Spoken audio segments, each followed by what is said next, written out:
With Bitcoin going down today, I think it's always important to kind of keep things in perspective. And I'm sure everybody out there has had this happen to them too. You try to explain Bitcoin to people, and it's like talking to a brick wall, right?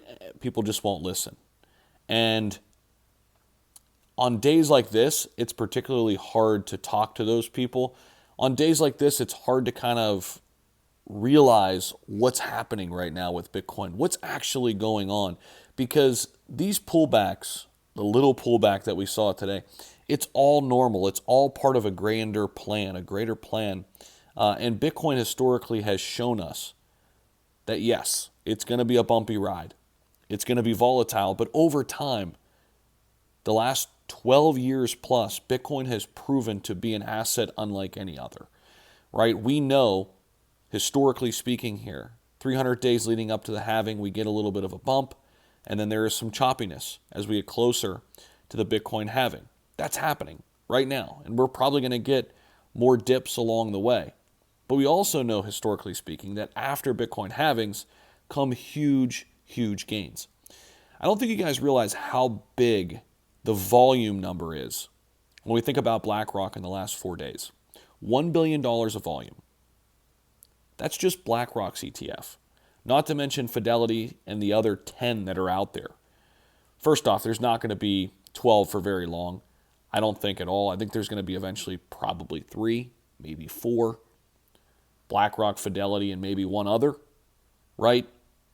But the fact that we have seen over 10 billion, I think I said 1 billion, $10 billion of volume total in the ETFs, and I think 1 billion in volume just alone already into the BlackRock ETF is absolutely incredible. I mean, and we can't think of it in the standpoint of, oh my gosh, why isn't the price moving if all this volume's coming in? It doesn't work like that.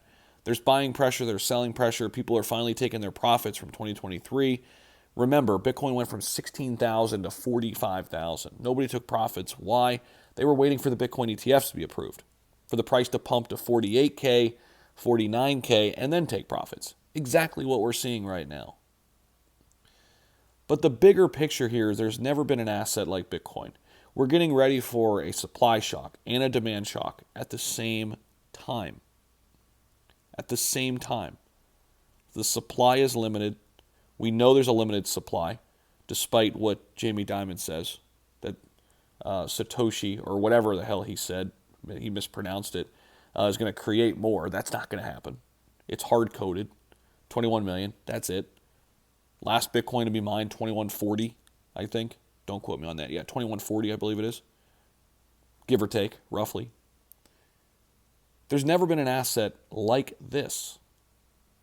Yet people still don't see it. They still don't want to believe that it's here to stay. That it's truly the next gold, if not a better version of gold. Just in a digital form. If it never even becomes a transfer of money, which I'm not saying it won't, but I'm just saying, even if it's just a store of value, if it's the next gold, that in and of itself makes this huge. It's already the 10th largest asset in the world by market cap at 5% adoption. That's insane. Imagine what's going to happen now that everybody is going to get the chance to get some type of exposure to Bitcoin in their portfolios. So on days like today, I buy more Bitcoin. I'm not telling you what to do with your money. It's your money. I'm just a talking head on YouTube. This is not financial advice. I'm not a financial advisor. Hell, I could be wrong. But I'm taking that bet. I'm taking that chance. Because I'm trying to set myself up for financial freedom. I'm in my early 30s right now. There's never been an opportunity like this, ever. And I'm going to try to take full advantage. If I'm right, I'm right. If I'm wrong, I'm wrong. But one thing I won't be able to say is I didn't try.